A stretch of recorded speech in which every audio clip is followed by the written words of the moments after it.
mais um instante. Senhor, nós te agradecemos por esse dia, te agradecemos pela sua bondade, te agradecemos, Senhor, pelas ofertas que entraram aqui, pela generosidade do seu povo. Senhor, nós te pedimos nessa hora que o Senhor nos sustente pela sua palavra, Senhor. Que o Senhor nos guie pela sua palavra, que o seu Espírito mova aqui nesse lugar, Senhor, e que não seja meras informações, mas que seja a transformação do seu Espírito em nós. Em nome de Jesus. Amém. Amém, irmãos? Nós, na semana passada, tivemos uma mensagem muito impactante aqui. Eu aconselho, se você não estava aqui, se você não e nem ouviu nos nossos canais, eu aconselho que você vá lá e acesse lá a palavra da semana passada. A pastora Tânia pregou a palavra que chama Quando Lembrar nos Mantém de Pé. Alguma coisa disso, desse jeito aí. Jeremias disse assim, olha, eu trago à memória o que pode me dar esperança. A palavra veio seguindo o caminho de que nós precisamos nos lembrar do que Jesus fez por nós. Nós precisamos nos lembrar de onde nós saímos, do sacrifício de Jesus, do plano redentivo de Deus, do que pode realmente trazer esperança ao nosso coração em um tempo onde a vida nos traz muita e nos apresenta muita desesperança. Jeremias foi um cara que ele não teve praticamente nenhuma oração respondida. Lá no livro de Lamentações, um pouco antes desse versículo, Jeremias fala assim, quando eu clamei, ele não escutou as minhas orações. Jeremias estava totalmente angustiado e de repente, um momento de sanidade, ele fala, mas eu trago à memória o que pode me dar esperança. Irmãos, o que pode nos dar esperança é o Evangelho de Jesus. É a confiança de que nós estamos sendo guardados. A confiança de que nós fazemos parte de um plano, e esse plano, ele é conduzido por alguém que é perfeito. Logo, esse plano é perfeito. Nós precisamos trazer à memória o que nos dá esperança, mas há um ponto bem importante, eu queria emendar na mensagem da semana passada. Como nós podemos trazer à memória ou ter esperança em algo sem que nós não conhecemos de fato essa coisa que pode nos dar esperança, ou se nós não conhecemos a Jesus, que é o consumador dessa esperança, ele é o responsável por essa esperança no nosso coração. Se nós não o conhecemos, como trazer a memória? Como ter esperança? Se nós não fazemos noção nenhuma de quem é Jesus, quem é Deus, como nós podemos ter esperança? Nós ouvimos uma coisa no curso, na terça-feira, essa semana. Quem lembra do tema dessa semana do curso, que foi bem assim? Quem lembra? Fala aí. Prioridades. Glória a Deus. Vou tomar uma aguinha.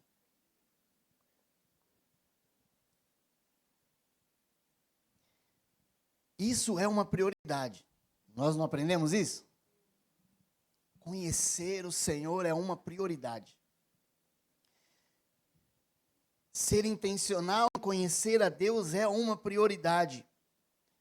Sabe por quê? Porque o próprio Deus prioriza você. Ele prioriza a gente. E você pode dizer assim, como assim? Ele prioriza? Deus prioriza você, meu irmão. Você não está sozinho no mundo, onde as suas atitudes vão definir o que você vai ser, ou os resultados da sua vida. Sabe, aquela cultura coaching, você é o que você diz que é. muito mais do que essa palavra motivacional. Eu sou o que eu digo que eu sou. Meus irmãos, nós somos o que Deus fez a gente para ser. E isso sim é uma realidade. E o Senhor se importa com a gente, Ele nos prioriza. Então, consequentemente, nós precisamos priorizar o Senhor.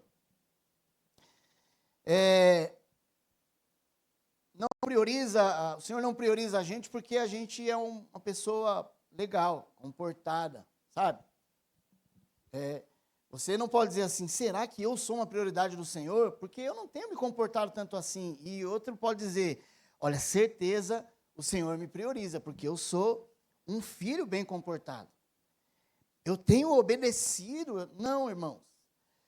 Nós só somos uma prioridade porque o sangue de Jesus recaiu sobre nós. Então, quando Deus olha para nós, Ele vê o sangue do seu Filho. Então, nós nos tornamos uma prioridade para Ele. Alguém que Ele olha para nós assim, e ele sente o amor que Ele sente pelo Filho Jesus, Ele sente por você e por mim. Não é legal? Então, tem uma história na Bíblia que nós vamos ler, eu quero que já você abra aí a sua Bíblia em João 4.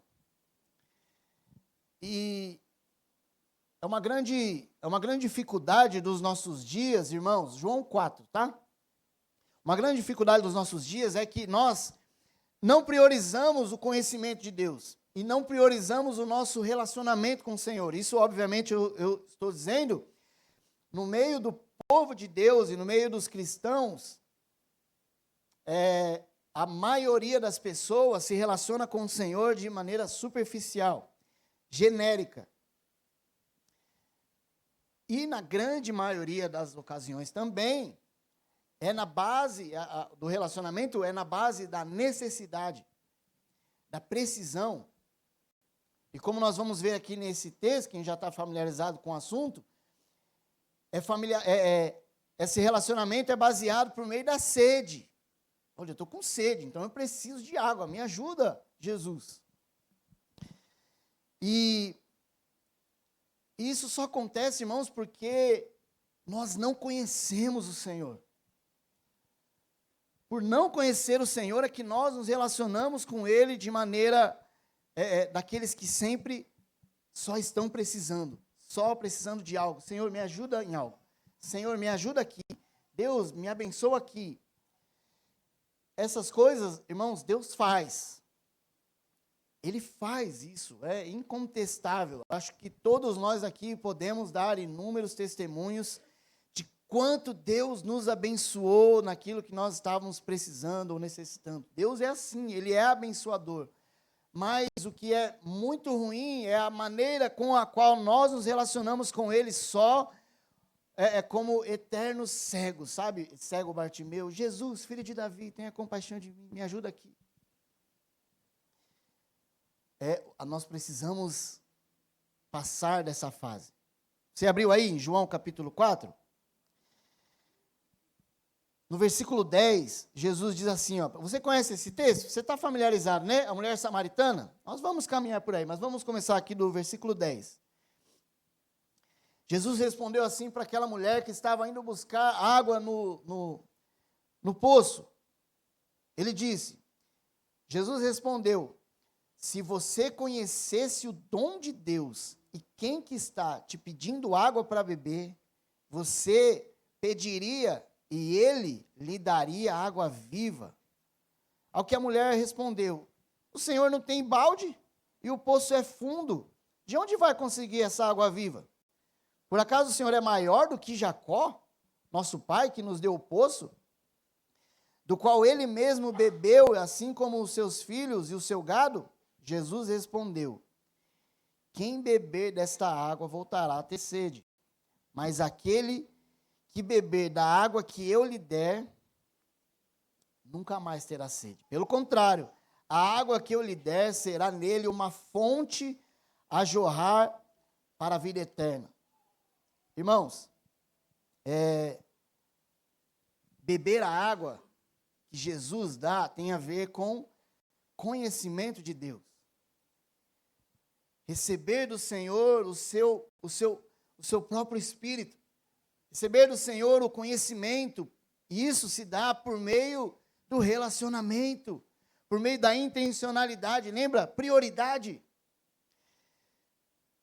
Uma fonte que vai jorrar de nós não é só no contexto do batismo do Espírito Santo. Não, irmãos, é uma vida onde a vida de Deus vai ser expressada em você. Por quê? Porque você está muito com Ele. Você o busca diariamente, você está com Ele diariamente, nas suas necessidades, inclusive. Mas quando você acorda, você vai para aquele lugar onde você está priorizando se relacionar com o seu amado Jesus, através da leitura da palavra, através da oração. Não são todos os dias que são angelicais, irmãos, onde você vê anjo, onde você sente aquela presença. Não é, mas a prioridade que nós colocamos e empenhamos em conhecer o Senhor, sim, vai fazer com que essa água viva jorre dentro de nós. Vai ser algo orgânico, automático. À medida em que você se relaciona com Jesus de maneira real, priorizando o Senhor, estando com Ele, as coisas vão começar a aparecer na sua vida. Logo você vai começar até a ser abençoado. Isso porque ao se aproximar do Senhor, meus irmãos, é natural. As bênçãos vão aparecer. Sabe quando você se relaciona com uma pessoa sem interesse, você que é casado, e se relaciona com o seu cônjuge não te deve nada. Ou deve? Só o Carlos respondeu. Vocês estão em dívida com os cônjuges de vocês? Meu irmão, as nossas esposas não nos devem nada. Os maridos não devem nada.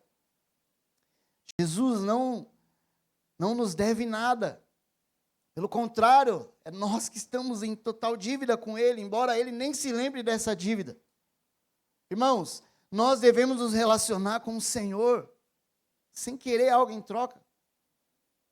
Sem dizer no fim dessa conversa, olha, Senhor, eu estava aqui, o Senhor viu, então agora me abençoa. Nós precisamos querer conhecer o Senhor, sabe? Senão nós não temos do que lembrar. E haverá dias, irmãos, que nós vamos precisar lembrar do que nos dá esperança. Você passa por alguma tribulação ou dificuldade na sua vida? Será que você já passou algum dia em que a esperança não desapareceu da sua vida? O amanhã é uma total incerteza, embora seja mesmo, mas o amanhã já não é um sonho para você. É uma ansiedade, é uma dificuldade pensar no amanhã, porque você tem medo do amanhã.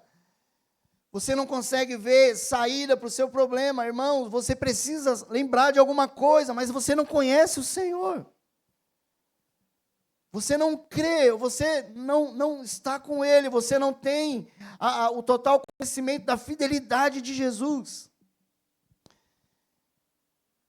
E essa mulher, ela estava se relacionando até aquele momento com Jesus por meio da necessidade ainda. Vamos seguir a leitura? No 15, ela fala assim, ó. Senhor, quero que me dê essa água viva, para que eu não mais tenha sede, nem precise vir aqui. Era uma necessidade que ela tinha. Se eu não tenho mais sede, logo, não preciso vir ao poço. Jesus disse, vai, chama o seu marido e volte aqui. Ao que a mulher respondeu, não tenho marido. Então Jesus disse, você tem razão ao dizer que não tem marido. Porque já teve 5 e esse que agora tem, não é seu marido. O que você disse é verdade, ela falou. A mulher então lhe disse, agora eu sei. Aliás, Jesus falou, o que você disse é verdade. A mulher disse, agora eu sei que o Senhor é um profeta. O que aconteceu? Jesus teve uma palavra de conhecimento. Falou sobre a vida da mulher. E aquilo acendeu na mulher. Ele é um profeta. Necessidade. Sabe, irmãos, quando você se aproxima ou muito natural no meio evangélico que as pessoas queiram ficar perto de quem tem muita um dom espiritual de palavra de conhecimento, sabe? A pessoa só mira aquela, não, vou pedir para aquela pessoa orar por mim, porque, olha, quando ela ora, o oculto e o escondido vem à tona. Não é assim? Eu já fiz isso, irmãos, é normal. Não tem pecado nisso, não. O problema é quando você confia só na necessidade que essa pessoa pode te apresentar e não no Senhor. Não, mas eu confio em Deus.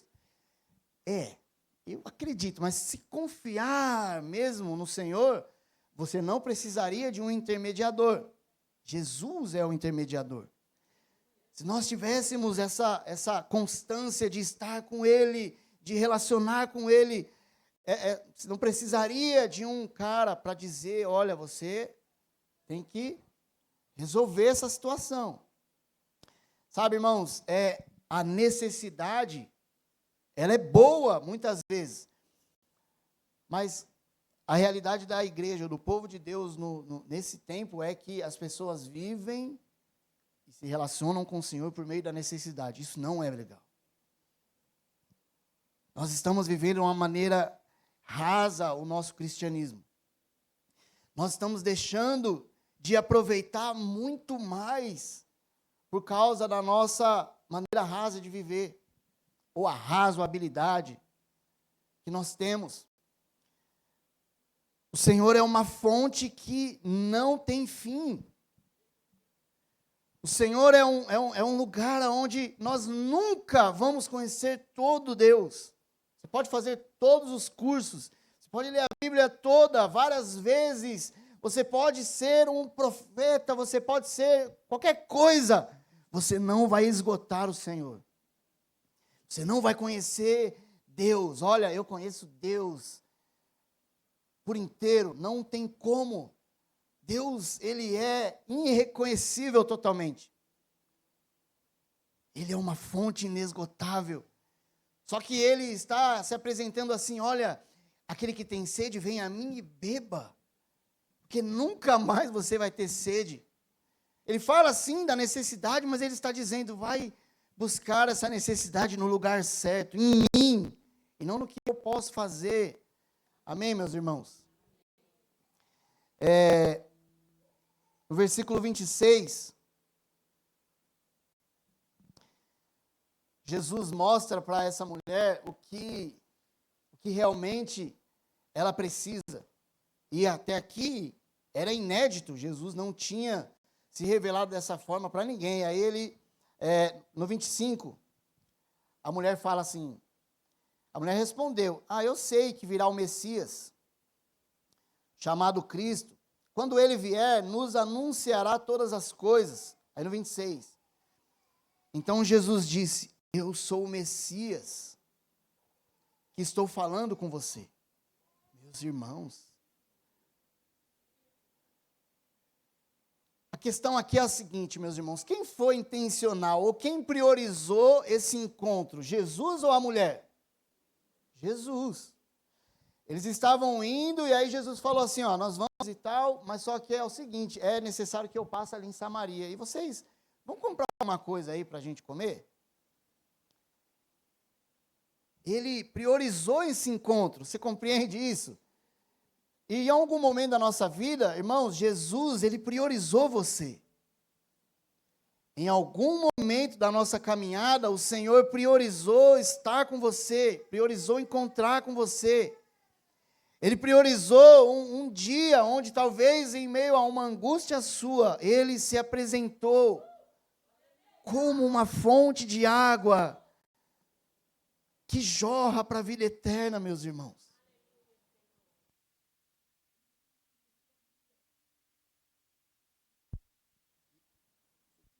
Se isso não aconteceu ainda, vai acontecer. Se o Senhor não se apresentou a você ainda de maneira intencional, que eu duvido muito, isso vai acontecer, inclusive pode ser hoje mesmo. Eu creio Irmãos, que o Senhor está priorizando encontros nos nossos dias. Nós tivemos muitos direcionamentos aqui na vigília sexta-feira. Pausa aí, pausa. Guarda aí, irmãos. Esqueci uma coisa. Sexta-feira nós estávamos aqui e realmente teve muitas coisas. Eu falei com a pastora, você está sentindo falta dela? Sim. A pastora, ela foi para o aniversário da Manu, ela está lá em família. A filha do...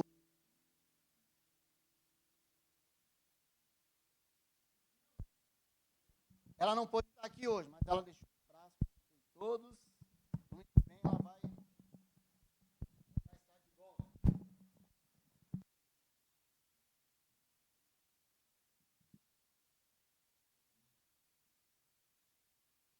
Então, na sexta-feira e no final do... Tá saindo a voz aí? No finalzinho ali eu falei para a pastora, olha, a gente queria... Valeu, Gui. Vê se vai funcionar aí. Tá vendo? Pegadinha. Ainda bem que eu testei. Falei, olha, pastora, a gente estava querendo buscar o Senhor para saber o que falar no domingo. Mas ele falou muita coisa. Dificultou o meu lado. Falei, meu Deus. Ela deu risada. Né? Mas, de fato, muita coisa conferiu com aquilo que a gente estava já sentindo e conversando. Então, foi muito bom. Você que não veio, você perdeu. O mês que vem tem outra. Então, você já fica esperto aí quando a gente começar a anunciar. É a última sexta, mas eu não sei, esse mês aí a gente tem alguma coisa aí que não sei dizer, é melhor esperar a data, né? Então, irmãos, o Senhor tem priorizado encontros. Na sexta-feira, houve encontros pessoais aqui com o Senhor, foi muito bom. E eu creio muito nisso. Esse lugar de conhecimento, irmãos, realmente vai levar a nossa vida a um lugar de paixão ao Senhor. Sabe o que nos falta nesses dias, como cristãos? Paixão por Jesus. Porque, de fato, talvez aqui no curso vocês ouviram, mulheres ouviram, nós ouvimos. Nós dizemos que amamos ao Senhor. Quem ama ao Senhor? Todo mundo ama. Todo mundo ama, a maioria. A maioria ama, a maioria acredita. Mas, de fato, nós não demonstramos que amamos. Logo, mentimos. Eu não estou dizendo, irmãos, que eu estou aqui falando para vocês e eu sou perfeito. Eu me incluo nisso. Porque muitas vezes eu não priorizo o Senhor. Muitas vezes eu sigo o meu próprio conselho. Muitas vezes eu quero só a água para não ter sede, irmãos. Está entendendo? Nós, como cristãos, aqueles que foram alvos do amor de Deus, aqueles que podem dizer, olha, eu tenho uma esperança, porque Cristo me salvou, Ele morreu por mim. Cara, eu fui alvo do amor de Jesus. Deus matou o seu filho. Irmãos, matou de verdade. Porque Jesus disse assim, ninguém tira a minha vida, eu mesmo dou. Ninguém pode tirar a vida de Deus. Deus mesmo foi lá e cumpriu o seu plano. Então, irmãos, nós estamos nessa condição, pessoas que foram alvos do amor de Deus, e hoje nós podemos dizer que nós fomos ligados a Deus por meio de Jesus. E aí nós levamos a vida de cristãos como se fosse normal, e não é. Cara, eu não consigo tirar isso da minha cabeça. Eu ouvi algumas frases esses dias, e eu ouvi uma frase assim, de um cara, que eu não lembro o nome dele, mas ele é um roqueiro, heavy metal. Não é um roqueiro cristão, ele é um heavy metal da pesada, dos anos 90. E ele falou assim, olha, a vida cristã ela é muito mais radical do que qualquer um pode imaginar. Isso falando assim no contexto de roqueiros dos anos 90, hoje em dia nem é muito. Mas dos anos 90, você lembra como eram os roqueiros? Como que andavam os roqueiros? Exceto eu, nunca gostei daquela. Gosto muito de rock. Mas nunca gostei de andar com aquelas pulseiras de espinho. Coisa horrível. Coturno. Misericórdia. Eu não sou polícia. Muito feio. E os caras eram radicais, né? Só que esse cara falou, a vida cristã é muito radical. E eu acredito nisso. Porque nós vivemos por aquilo que ninguém ainda viu. Nós cremos em algo que ainda não aconteceu, a volta de Jesus. Nós estamos preparando um caminho para um rei que as pessoas não conseguem enxergar. Nós nos abstemos da nossa vida e cremos que nós estamos ligados em Deus. Fazemos a vontade de um Deus que deixou a revelação dele em um livro. Irmão, se você não se considera um radical, nós somos radicais, ou deveríamos de ser, meus irmãos. Porque o que nós temos é muito precioso. Para vivermos de qualquer jeito e nos nossos dias priorizarmos tudo. Quando foi perguntado para a gente assim, como tem sido a sua vida devocional? Fala aí você mesmo, foi uma derrota. Que você falou, puxa vida, eu nem sei quando. Nem sei quantas vezes eu oro por semana, talvez só domingo. E de 15 em 15 dias na igreja caseira.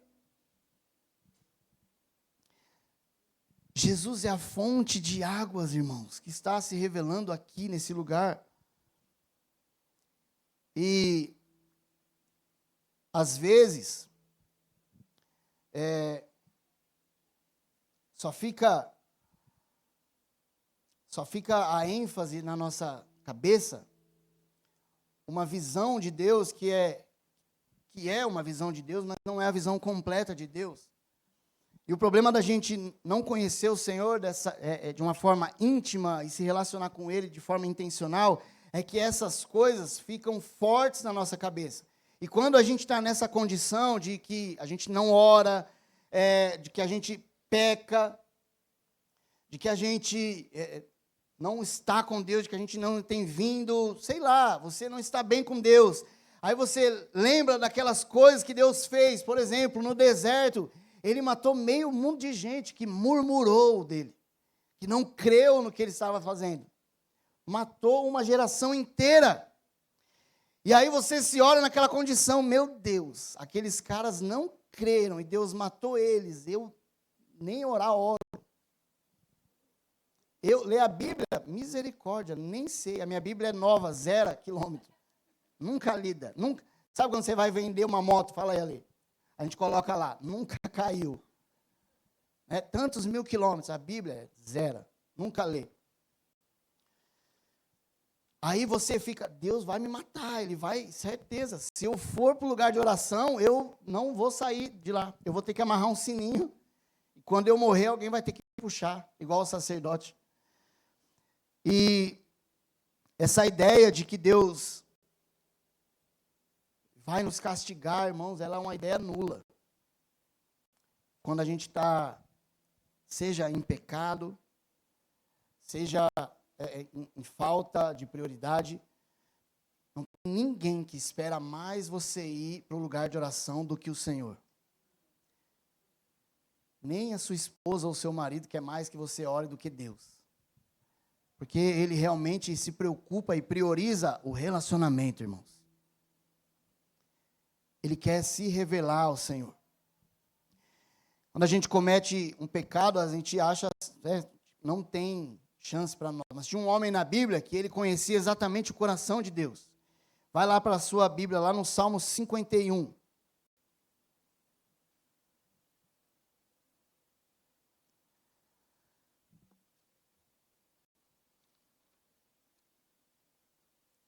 Irmãos, desculpa, Salmo 51 não. Perdão, me perdoa. Romanos 2. Salmo 51 é depois. Se o Rafa puder passar aí, Rafa, vai ficar mais fácil para a galera. Romanos 2.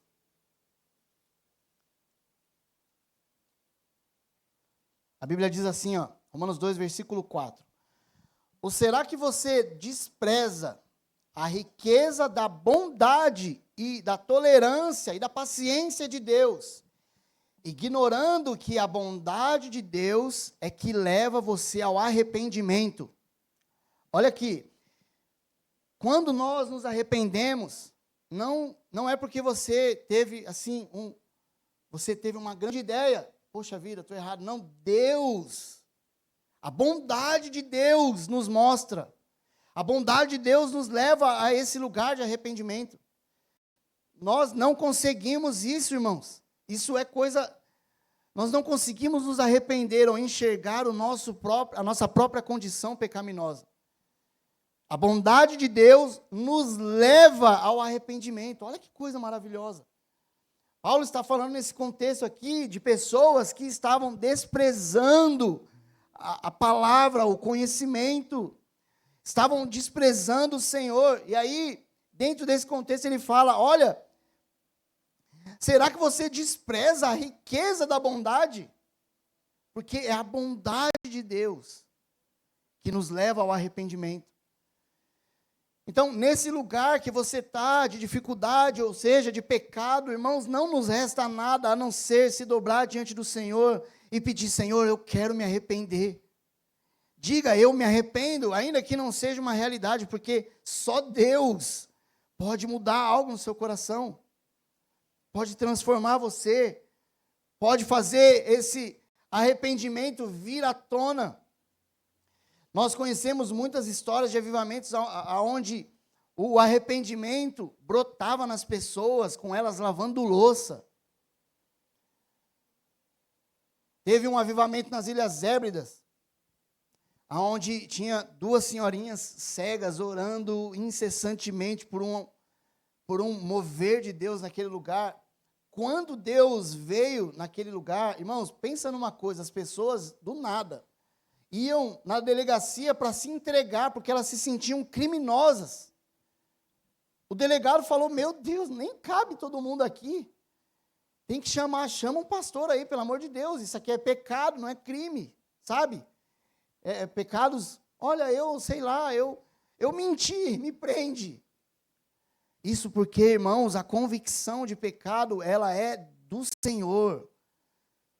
E nós nos sentimos assim quando pecamos, e tem um homem na Bíblia que ele conhecia tanto o coração de Deus, agora sim, Salmo 51, que é a oração de Davi, pedindo para o Senhor misericórdia, depois que ele comete aquele pecado horrível, aonde ele manda matar o marido da Betseba. O nome do nosso irmão era Urias, né?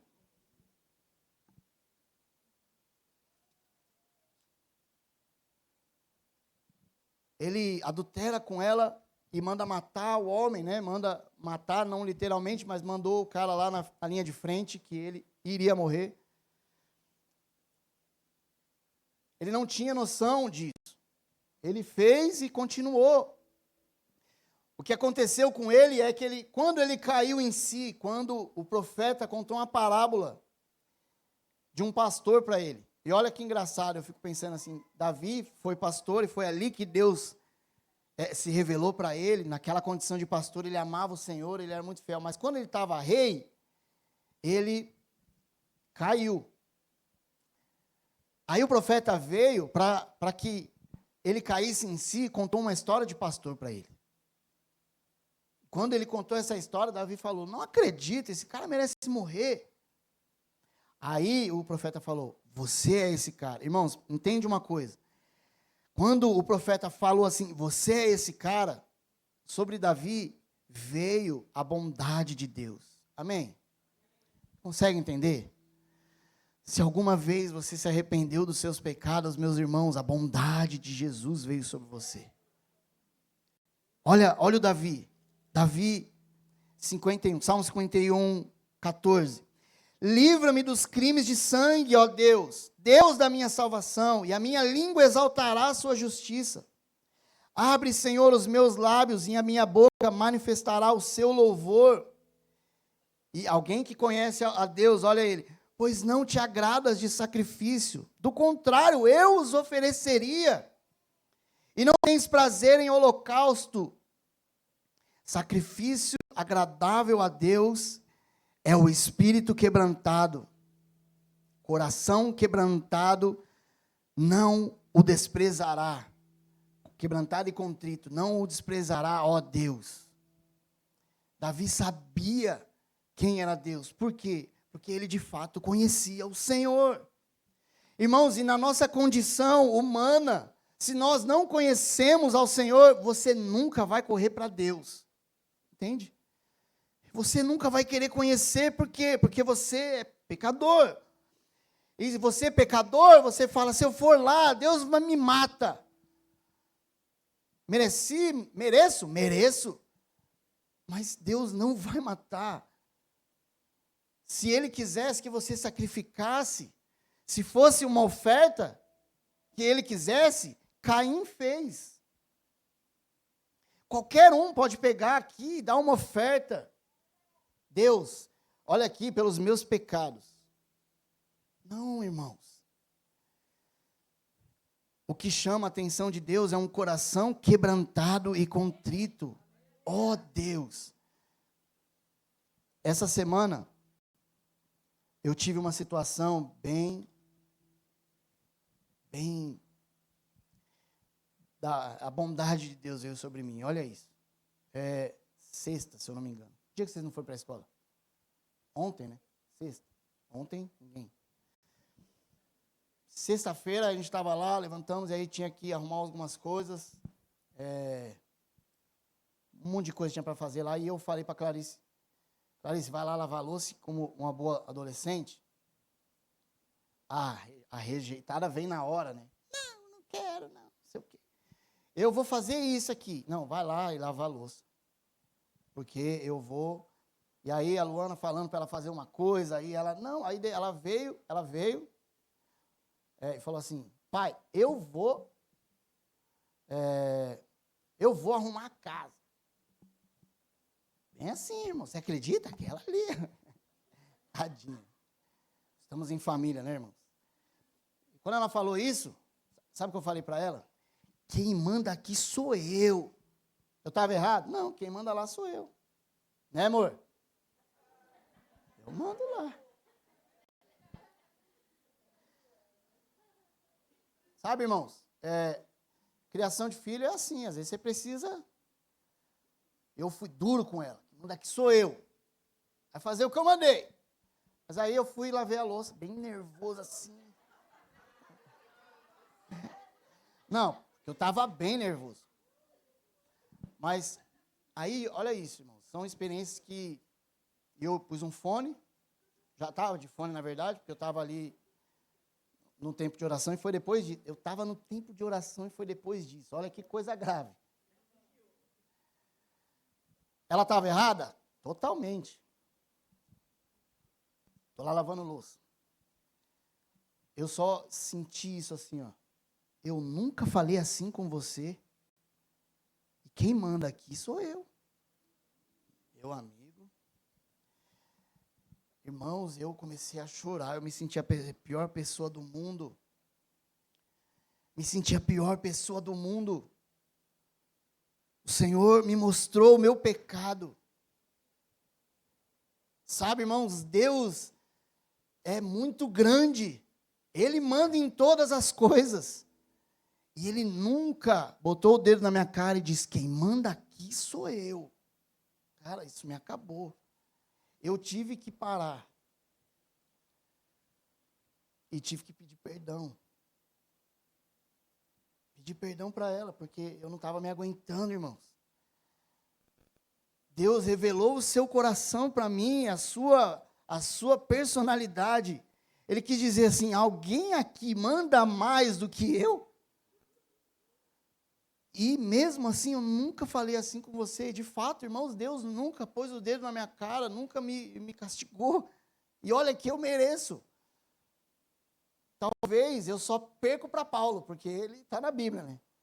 Sendo os piores dos pecadores. Eu conheço o amor de Deus pela minha vida, porque, irmãos, eu sei de onde Ele me tirou. E às vezes uma coisa muito simples, uma correção.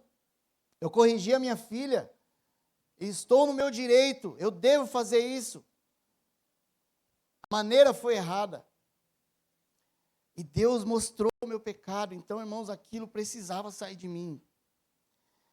Nós choramos junto, a Jojo se alinhou ali, ela não tinha nada a ver com o assunto, ela foi lá, chorou junto com a gente. Irmãos, nós precisamos conhecer o coração de Deus. E tem uma passagem, irmãos, que é onde eu quero que a gente termine. Isaías 56. Todos os nossos pecados têm consequências. Amém?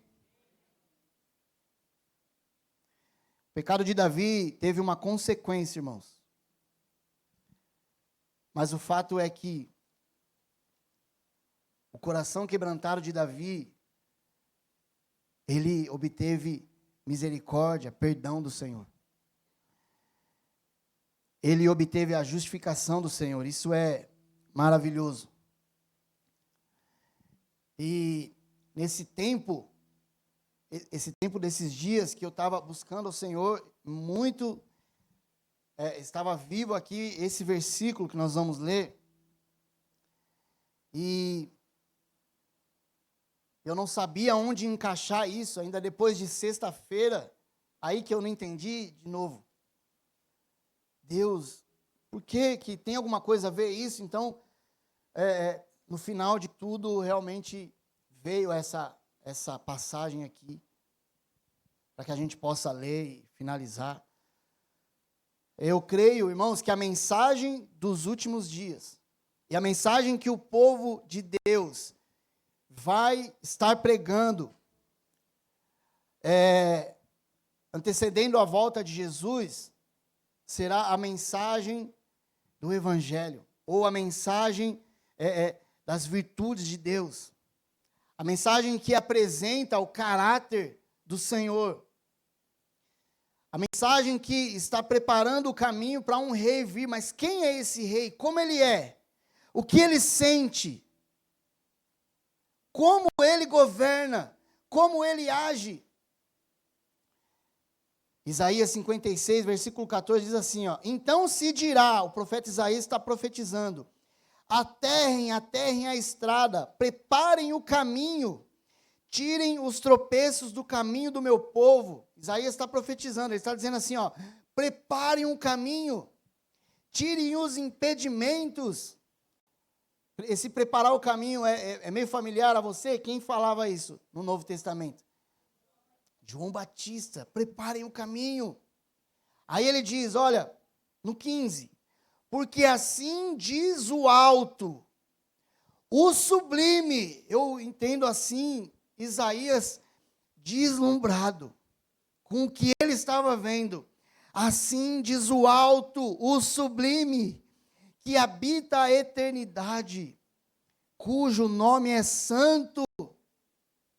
Aí Deus diz, habito no alto e santo lugar. Está entendendo? Deus é o alto, o sublime, que o nome é santo, que não há pecado, que é totalmente separado, é único. Ele habita no mais alto lugar, não tem nada acima de Deus, irmãos. Deus está fora do tempo. Ele transcende a nossa realidade, ele é fora disso que nós conhecemos.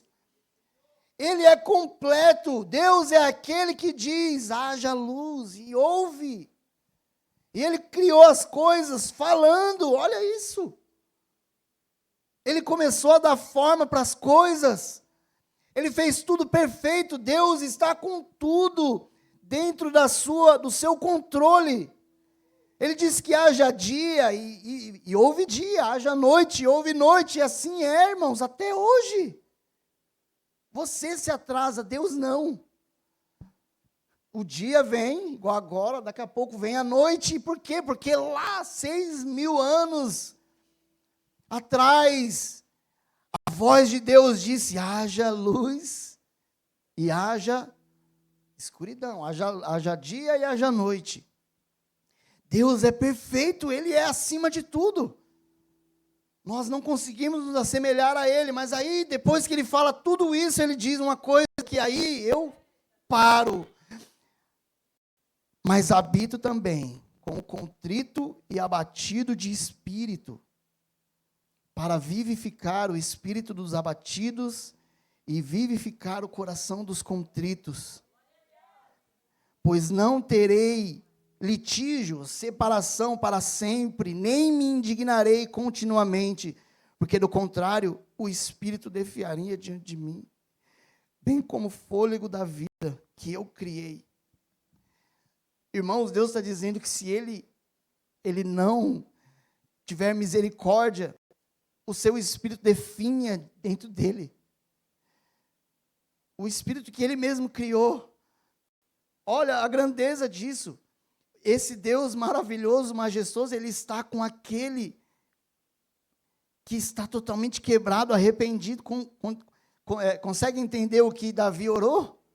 Um coração contrito, arrependido, quebrado. Contrito é mais do que quebrado. Ele não despreza. Então esse é um chamado a pessoas que pecam, a seres humanos que falham, a nós que não priorizamos, a conhecer um Deus que prioriza totalmente o relacionamento com pessoas que às vezes os nossos próprios familiares nem querem estar perto, tão chata, de tão difícil. Deus, Ele está acima do céu e junto com a gente. Tem um versículo de Josué que diz: o Deus de vocês, a Raabe falando, né? O Deus de vocês está acima nos céus e embaixo na terra. Ela consegue entender que o Deus de Israel era aquele Deus que criou todas as coisas, mas era um Deus que estava junto com aquele povo. E é exatamente isso, irmãos. A imanência de Deus, a percepção e a forma com que Ele prioriza estar com você, estar junto. Quando você está chorando no seu quarto, você acha que está sozinho. Quando você está orando por alguém da sua família, para a salvação de um filho, de um familiar, você acha que está demorando, que Deus não está escutando, que você talvez deve estar com a vida errada ou em pecado. Por isso, Deus, que o Senhor não ouve. Não, irmãos. Se o seu coração estiver inclinado, certamente, pode ter certeza, irmãos, que Deus estará ali. A menos que você não creia na palavra de Deus. A menos que você ache que eu coloquei aqui fora de contexto. Por isso eu pedi para você abrir a sua Bíblia. Assim diz o alto, o sublime: eu habito nas alturas, mas eu habito com você, meu filho. E aí você diz: Deus, eu pequei contra o Senhor, me perdoa. Aí Deus diz: você pecou? Mas eu não lembro. Quando? Deus disse que dos pecados, dos nossos pecados, Ele não... Completa aí, você não se lembraria mais. Existe uma história que uma mulher foi, não sei se é verdade, uma mulher foi ver um profeta e falou: vou ver se esse cara é profeta mesmo. Chamou o cara depois do culto e falou: me fala aí o pecado que eu cometi ontem. Quero ver se você vê as coisas mesmo. Aí o cara foi, orou, falou: não dá. Você não é profeta coisa nenhuma. Aí ele falou: não, sou sim, é que Deus não se lembra mais do seu pecado de ontem. Não tem a ver com a gente, meus irmãos. Nós somos alvos da bondade de Deus. Nós precisamos conhecer isso.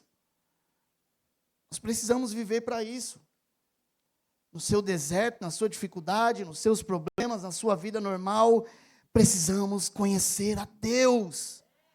precisamos colocar as nossas vidas para isso. Todo o resto entra dentro, depois, é secundário. Só assim, irmãos, nós vamos ser o povo que dá testemunho de Jesus. Apocalipse 12 diz que haverá um povo nos últimos dias que guarda os mandamentos de Deus e tem o testemunho de Jesus. E o testemunho de Jesus é a palavra. O testemunho de Jesus é tudo o que ele fez na história, desde a criação. Nós somos esse povo. Precisamos conhecer ao Senhor. Eu quero convidar você agora a ficar em pé, para que a gente possa orar em relação a esse assunto.